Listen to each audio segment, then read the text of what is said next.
Zena, welcome to Busted Open After Dark. Oh, thank you so much, Uncle Bully. I'm Coach Bully, too. I'm Coach welcomed. Bubba. Oh, no, actually, you're right. I am Uncle Bully on the show, right? Yes. Yeah. Okay, so here we go, right? Right. Remember the beginning of season 1, I gave you homework. I told you to learn a song. What song was it? Like one of the rock songs. Which one? Rock and roll. Which rock and roll song? By like a Kiss or something. By Like a Kiss. How about the song that we just came back with was Rock and Roll All Night by Kiss? Oh, yeah, That's the song. I just want to rock and roll and I just want to party all day. I just want to rock and roll. I have no idea how she made it as far as she made it, but somehow she made it this far. Somehow. You have really won over the LFG fan base, the NXT fan base, the WWE universe. That's not just me saying it. That's what I see on social media week after week. And I really saw that Sunday night after the finals of LFG leading in to Monday morning. First and foremost, and I'm sure you will agree, congratulations to Tyra for winning the competition. She did come in first place. It was a fair competition, and you got to give her credit. But the going over and getting over is a really big deal, especially in our industry. People were talking about you. And it wasn't just a few people. It wasn't a handful. It was enough people talking about you that your name was trending in sports on social media. I don't know any other name from LFG that has trended other than WWE LFG. Everything I just said, how do you feel about all of it? And I want raw emotion from you. Oh, wow. Well, first off, like you said, congrats to Tyra, because she's worked just as hard as I did to win that contract and put herself in the position to where she is right now. And, but seeing the feedback on social media day after day from Sunday has just been, like, surreal. Like, I did not know that many people were behind me. Like, yes, I have support here and there on social media from LFG, but once that finals episode came out, it was just like an overflow of support from everyone, which I am so blessed and grateful to have, because as you guys know, I struggled from the start of the season on, like, proving myself and showing what I'm capable of, and really just kind of, like, holding myself back because I was scared to show people, like, everything, and scared to show them my full personality. But then at the end of the day, it's like, that's how people connect with you, because not everyone's perfect, or no one's perfect. And having these little quirks. Yeah. Having How do you say quirk in Ukrainian? I don't know. I don't think there is no word for quirk in Ukrainian.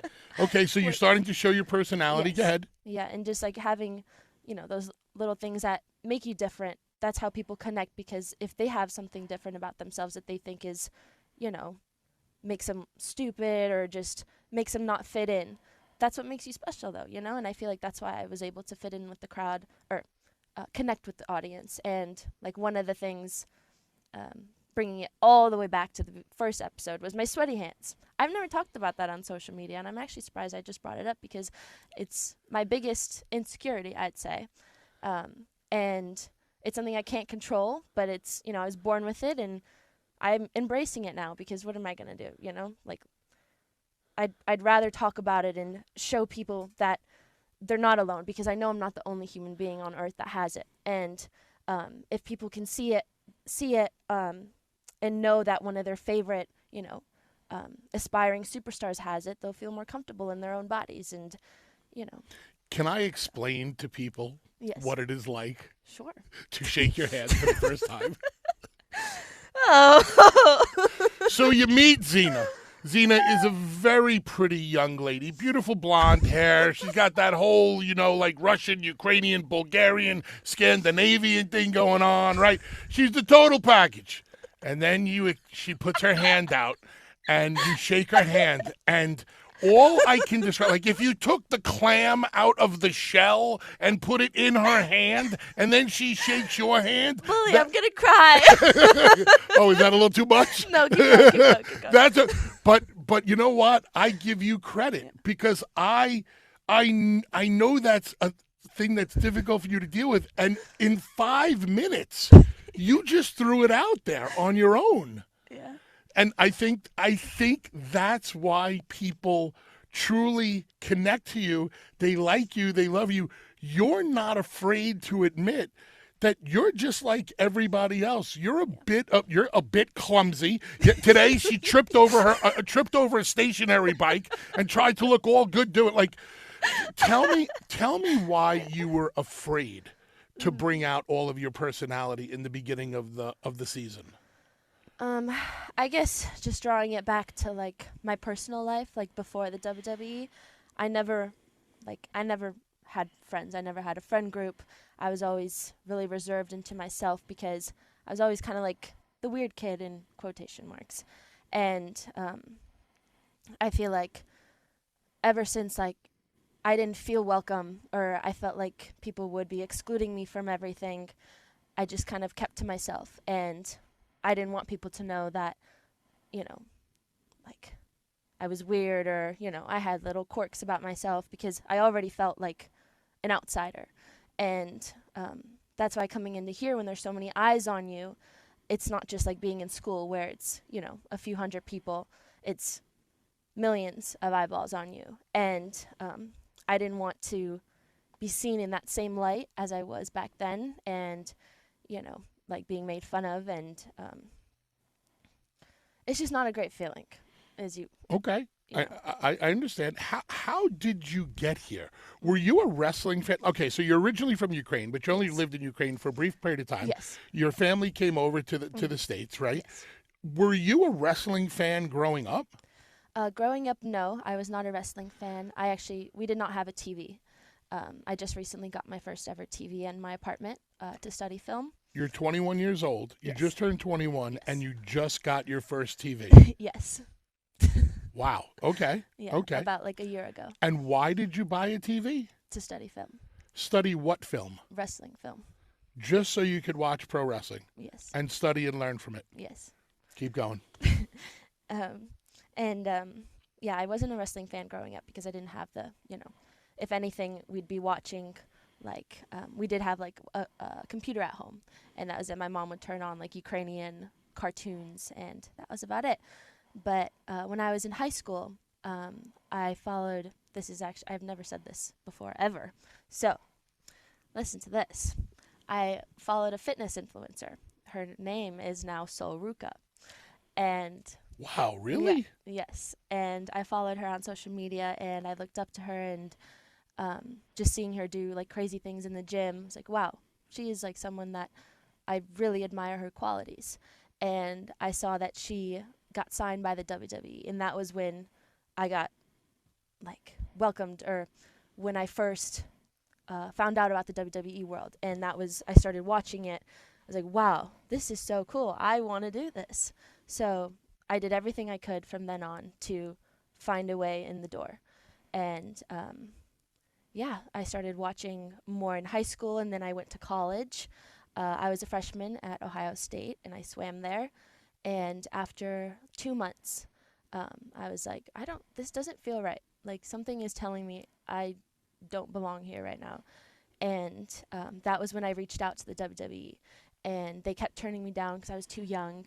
And they said I could do the NIL, but I didn't want to do that because that meant finishing the full course of college. And I was like, why waste time if I know this isn't what I'm meant to do? But eventually, I got my way in. I went to a tryout. I was the youngest one there. And yeah, now we got her here. Now, your athletic background is in swimming, right? Yes. You were a swimmer in high school or? I swam from when I was like 2 years old in high school and college. And that is your athletic background. How did you feel the first time getting into a wrestling ring? Did it feel foreign to you, or did you have enough athleticism behind you that you picked it up relatively quick? If I could get you the film from the cameras of when I first stepped into a ring, I don't think I'd be allowed on LFG. I don't think I would I would be allowed anywhere by a ring. Wait a minute. How long have you been doing this now? Almost 2 years in like 2 months. So you're telling me that in a little bit less than 2 years, you went from describing yourself as somebody who should not have been in a wrestling ring to somebody who went to the finals of season 1 of LFG in Madison Square Garden? Yes. How? Just hard work. That's really it. Hard work and dedication. That is something that, like, my entire life, I never let anyone outwork me. And I know everyone says that, but like, I genuinely mean it. I'd always be, no matter what it is, I'm always the first one there. I'm always the last to leave everywhere in every aspect of my life. And, like, once I have a goal set for myself, my whole life revolves around it. And in wrestling, like, the people that came in at the same time as me, they were picking it up like this. And I was just the last one. Like, my goodness, I was learning how to forward roll for 3 months.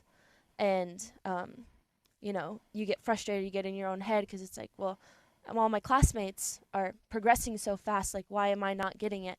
But once you turn that off and, you know, shut those thoughts off, and just focus on yourself, that's what it is. And you mentioned Saul Ruka, and Sol Ruka, not Saul.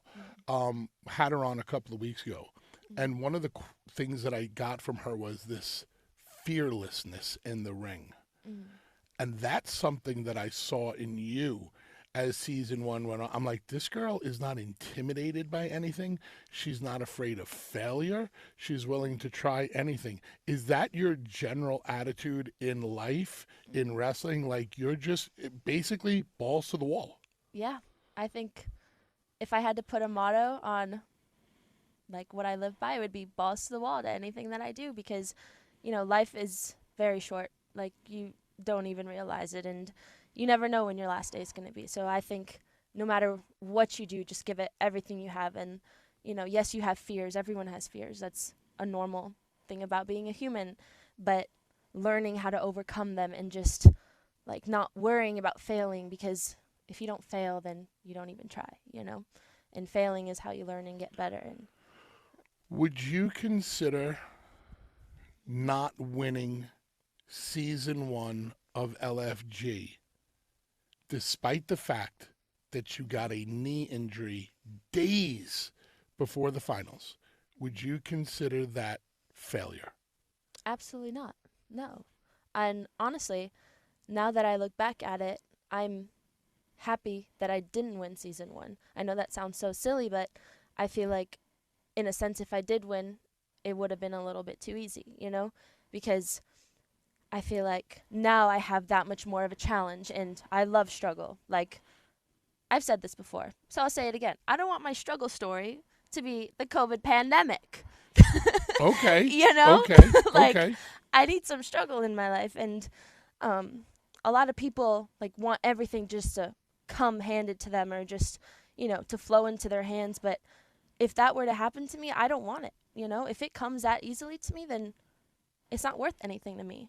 So I feel like, yes, it took me a lot to get to finals, like a lot to get there, but me not winning it, that just means I can put in that much more season 2 and, you know, in the road ahead to get that contract and get on NXT TV. I have so much more I want to talk to you about, so we're going to take a break. Before we go to break, tell everybody what's the real reason you wanted to come back for season 2. Go ahead, you can tell them. Go ahead, you can tell them. You can tell them. They already know the answer. I can tell them? But you can say it. Just feed Uncle Bully's ego. Go ahead. You can I wanted to be back on season 2 because I wanted to be coached by the best, my uncle, Baba, Ray, Uncle Bully, train this girl again. Bubsy. Bubsy. Okay, don't get too comfortable, kid. Bubsy. You believe this? All right, take a quick break, and Uncle Bubsy will be right back here with Zena Sterling on Busted Open After Dark. Bubsy out. The day you make it in the WWE, whether you win season 2 or you just go to NXT, the day you get to the main roster, whatever, you need to go up to Triple H, and you need to say, Trips. Trips. Yeah, keep going. Trips. Don't say anything I'm about to tell you to say. All right? Okay. But you got to tell him my entrance music needs to be balls to the wall. Why wouldn't I say that? I mean, you probably could get away with it. Continuing our conversation with Zena Sterling, runner-up season 1 in LFG. You are already signed up for season 2. Season 2 has already began filming. I'm not going to give away too much at all, but on the very first day of season 2, you pulled me on the side, and you, with the most serious face I have ever seen on you, what did you say to me? I told you to sit down. Yes, you did tell me to sit down, but what did you tell me you expected out of season 2? I told you that I'm going to win season 2 and you're going to make that happen. And it was the look in your eye, the determination in your eye where I was like, wow, I didn't just think this girl could get any more serious. And she is. I want to take you back to the knee for a second. You injure it days before the Garden, days before the finals. Yeah. What is going through your head? Because it didn't seem to faze you at all. You were just like, whatever, que sera, sera, whatever will be. And you went out there and you just did your absolute best and came really close to winning at 50%. But what was going through your mind when you got hurt? Yeah. When I first got hurt in the first day, yes, it was super frustrating. And I was always asking myself the question, like, why? What's the reason? Why did this happen? 5 days before the biggest match of my life. But you can't dwell on it. It already happened, Once it happens, what else can you do? You just got to push through it and go out there and give what you do have. And for me, like growing up, I always put myself in situations that bring me pain, which sounds terrible, but I do that so that it prepares me for situations like this when pain is brought to me without me being in control of it, such as injuries, So I feel like I set myself up by the way that I trained and just the mindset that I have. Like, I go out there and I can't control what happens. So just putting my trust in, I'm religious, so I put my trust in God. Sure. And whatever happens, happens, and that's how it's supposed to be. So that's why I can't stress about it because it's out of my control. And yeah. Whenever I talk to you, you become more and more likable. And likability is it's a hard quality to have, a genuine likability. Like me, I'm not only am I likable, I'm lovable. Everybody loves Uncle Bully. We all know that. What is it about your personality that makes you likable? I know that's not an easy question, but be introspective for a second. Why is Zena Sterling likable? Why is Zena Sterling likable? I'd say maybe because, I'm just relatable in a sense, maybe. Okay. Honestly, that's a very tough question. That's what I do. I ask tough questions. Yeah, that's a tough one. This is like looking at a math problem in school. It's I didn't know there was going to be math in this interview, Uncle Bo. Because it's like looking in the mirror. It's like you do have this quality to you. It's like you become so likable, and I think that's why fans have gravitated to you. You're not afraid to speak your truth. Yeah, sometimes I'm afraid. Yes, I have these fears. I'm a little clumsy, whatever, but I'm going to bust my ass. I'm going to work hard, and I'm going to get to the top no matter what. And I think, in pro wrestling, there needs to be a relatability factor. you know, if you judge the book by its cover, Zena, you're very glamorous. You dress well. You look the part, right? So people might look at you and go, I can't relate to her. She almost looks too good. But then you speak and you're like, wow, I really like that girl. You know? Yeah. Going into what was the toughest part about LFG for you, season 1? I think the toughest part was getting across what I had envisioned for myself to the legends and just to everyone, the audience. Like, again, I have a bigger build. I have more muscle, and I feel like the gimmick in quotations that I was first starting to do, like coming out in a dress, the first thing I was told by Taker was, that's something I see like a little girl do, something I see a little cheerleader do, not someone that has a build like you. Like, you should be the big powerhouse, not in a dress. But I knew that this is for me. This is Zena. But they didn't see it yet, So I guess my biggest struggle was figuring out ways to how to portray that in the ring and really show that it connects to my true personality. Okay. We're going to play word association for a second. Okay. I'm going to say a name. You tell me the first thing that pops in your head. Yeah. And don't lie, because I'll know if you lie. Okay. Mickey James. Cowgirl. Okay. Booker T. 5-time.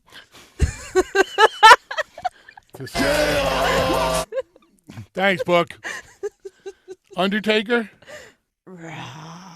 Okay, this is supposed to be a little bit more in depth, and we know these things. You said not to lie. That's the honest truth. But when you Mickey James, what did you take away from her? Like, what did you learn from Mickey?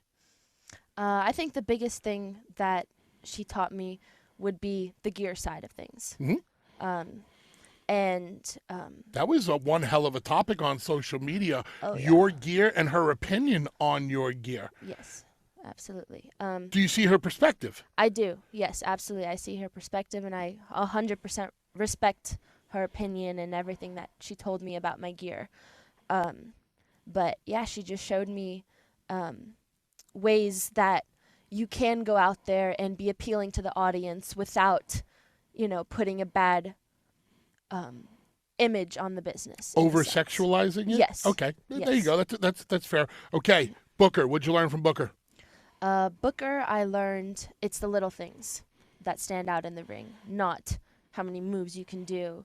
It's tiny little things. Footwork, the way like you work a headlock so you can have that 4x4 picture taken of you and just standing there. It's not even about the hold. It's about you flexing that bicep when you're grinding it. It's old school, giving that shot to the photographer at ringside so they could put you on the front of the magazine. Yes. Yep, so that's great. Undertaker, what'd you learn from him?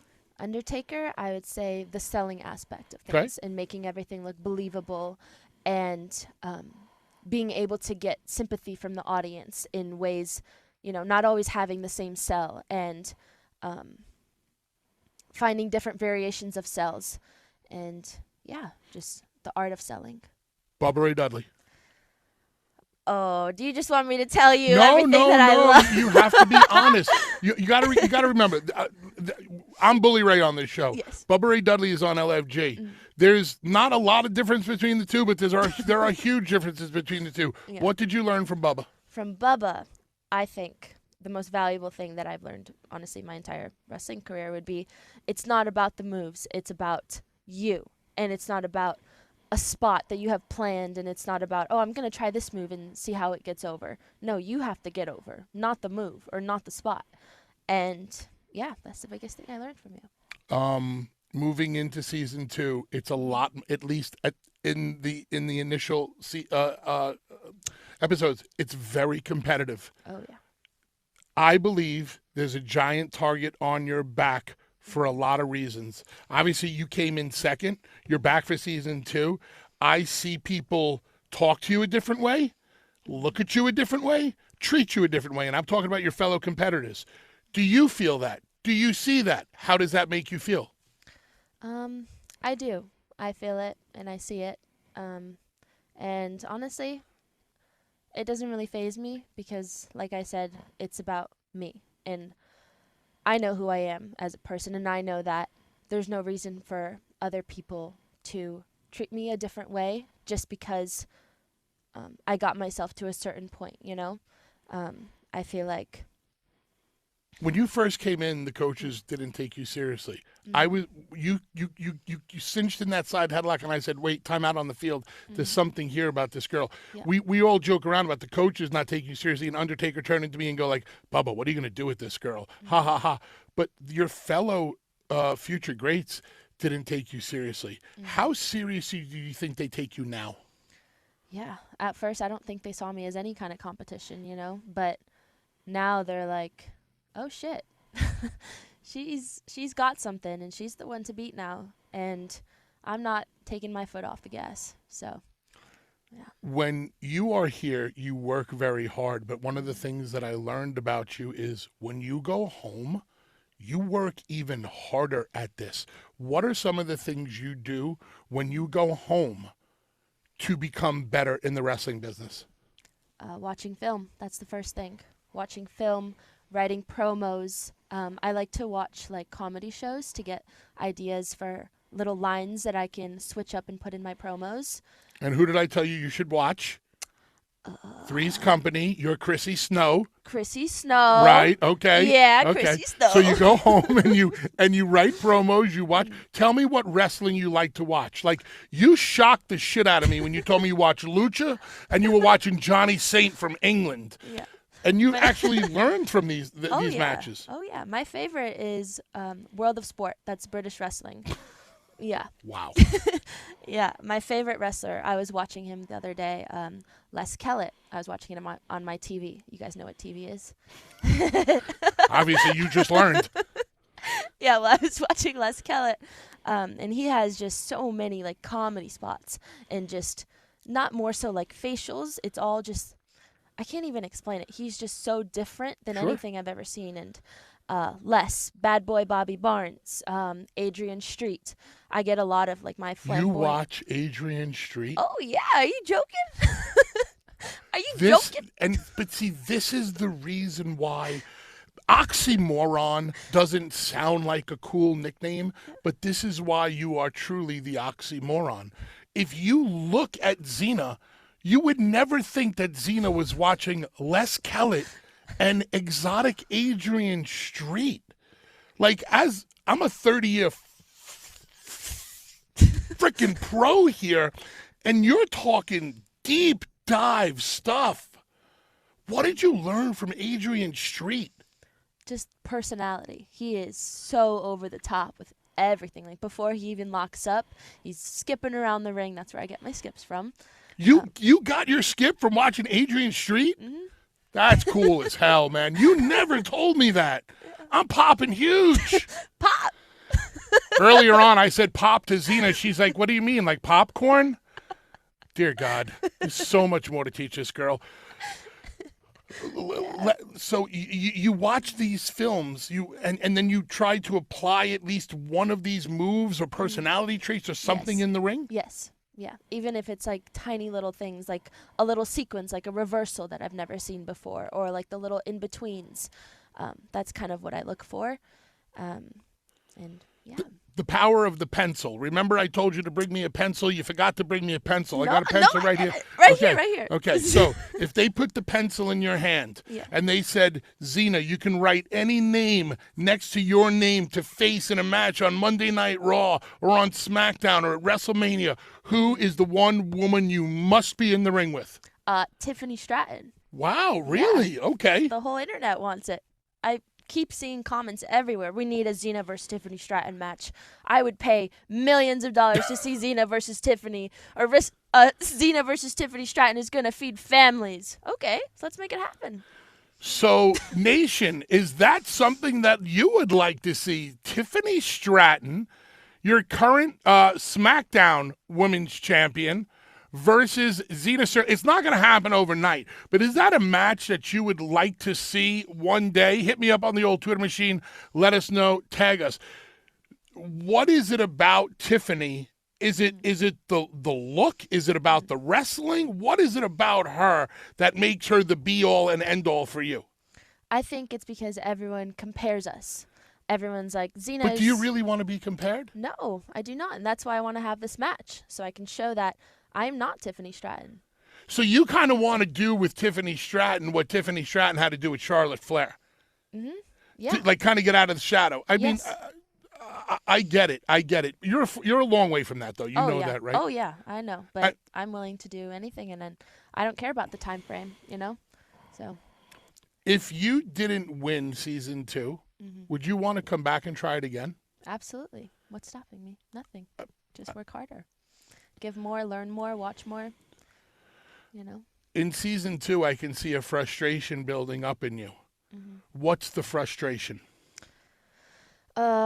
I'd say the frustration for me is being able to have matches and show ways that I have improved and really show my fullest potential in the ring, because the other competitors that I work with are a lot greener than me. So having to take them through matches and talk them through matches, and having to, in a sense, bring my skills down a little bit, or down a level, so that it's not too difficult for whoever I'm going up against, and to make sure that we can have a great match. Yes, you can have a great match with, super simple basics, but there's also so many things that I want to show the legends and, show that I've improved on. But I think that's just my biggest struggle right now, is being able to balance being a leader in a sense this season. Yeah. What does Zena Sterling do on her day off? On my day off, what does Zena Sterling do? Probably, more than likely, watching a little bit of wrestling. I love cleaning. Don't even get me started on that. I turn some groovy music on and I get scrubbing. Did you just use the word groovy? That's such a 70s word. Like, that's a word that I grew up with. That's like someone here on the Brady Bunch. You don't even know what the Brady Bunch is. I do not. Oh, and there you have it. And there you have it. So you like cleaning? I love cleaning, yes. It brings me, like, calm and, like, a clear state of mind. And, yeah, similar to walking. I love walking. I go on, 4 to 5 mile walks. You set, like, a world record on the treadmill or the Stairmaster, right? Oh, yes. I walked 24 consecutive hours on a Stairmaster as a fundraiser for Ukraine. And 24 hours. Yes. That's impressive. Just because. And then you told me you did a triathlon just because. Oh, yeah. Remember when I told you I do crazy challenges to prepare myself and inflict pain on myself, to prepare myself for situations when pain is brought onto me without being in control of it, such as injuries. So that's one thing. Like, I did an Ironman without any training, just to see how far I could push my body and see how much physical pain I could put it through until it breaks down. And I did like a marathon. I swam across Lake Chautauqua in New York. Just for the fun of it. Yes, just for the fun of it. And yeah, I love doing crazy stuff. There are lots of people listening to you tonight. You have a really strong following on social media. What do you want people to know about you leaving this interview tonight? What do you want to resonate with your fan base? I would say, don't judge what I look like to determine my capabilities. And yeah, that would be I notice you show a lot of appreciation on social media for your fans also. Yes. Is that absolutely. important for you to constantly let them know Yes. how much you appreciate their support? Absolutely. I feel like, especially in the WWE, you are nothing without a fan base. And having people support me and have my back and, feel connected to me, that is the number one thing that comes with this business. And every single fan that follows me on platforms and shows support every single day, just by whether it's little posts or comments or, retweets, it means the world to me. And, without them, I wouldn't be right here. We have to teach you how to dance. Oh, Oh, you want to see the Zena dance? No. Are you going to do the Zena dance right now? Can they see it? Can they see Are you it? going to do the Zena dance right now? Like, oh my God, Oh, I don't even know. Oh! Dear God. Wait. Oh my God. Wait, Bubsy, you want to do it with me? No, I don't want to do it with you. Please. Because if I do the Zena dance with you, I'm making people pay to see it. Andre, how much time do we have left? Just enough. Okay, here, the music's playing. We got 30 seconds Okay, left. come on. This is how you do it. No, you got it. It's in the hips. It's in the hips. Come on. Put this arm like this. This up here, I don't know what the hell to do. I'm trying to get. Talk to me, Paul. Paul, what do we think? Bubsy's dancing. Take care, After Dark Nation. I love you guys.